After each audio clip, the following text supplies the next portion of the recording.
part of the reason that Bitcoin is attractive to people is because we all have the sense right now, and that's certainly part of the reason why so many of you are here tonight, is that there's a little bit too much tyranny going on. And that's the collusion of large-scale enterprises at the top. And so there are attempts to push back on that by developing decentralized systems. And the idea that we could develop a decentralized standard of universal value, which is what money is a very interesting idea.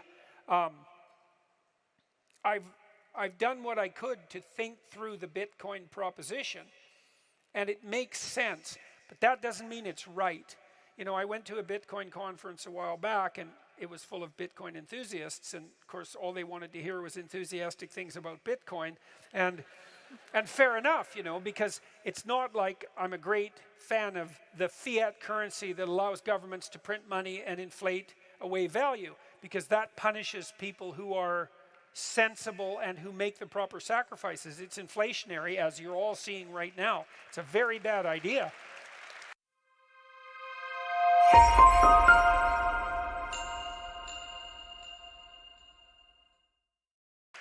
And to give the centralizers that power, I think it's not a good idea. Now, that doesn't mean that Bitcoin is the right solution. And part of the problem with introducing a radical solution like Bitcoin, and it's radical because it would change the way we undertake all our trade, is that it probably won't do just the things you think it will do, right? Because when you change a system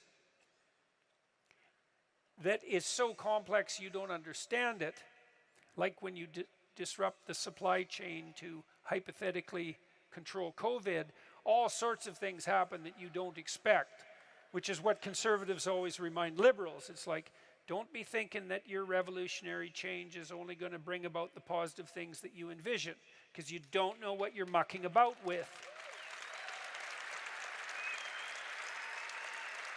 And so we could, in principle, and this seems to be what's happening, is allow a variety of currencies to battle with one another on the competitive landscape.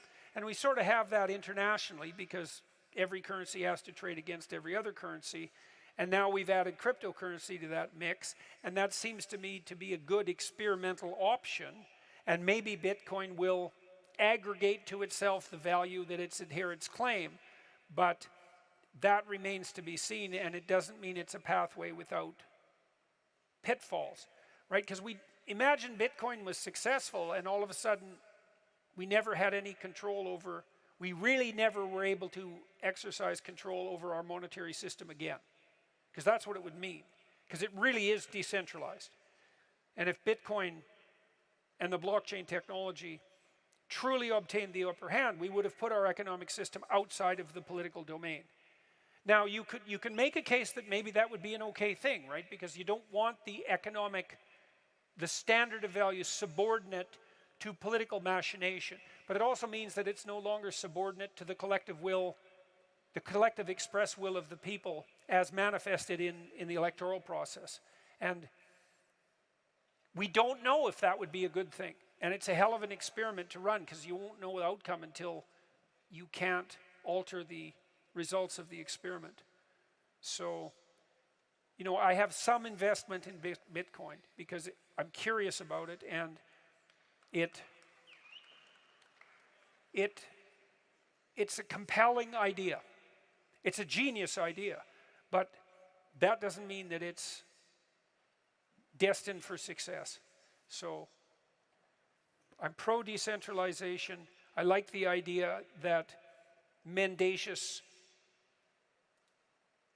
short-term oriented, narcissistic, power-mad politicians can't inflate the currency and steal value from people to fund their idiot pet projects.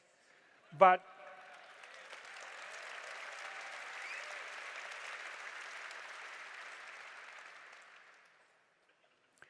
you know, revolutionary changes usually bring about radically unintended consequences. So, and I think that's why the marketplace is still toying with Bitcoin, you know, instead of rushing headlong into its embrace, let's say.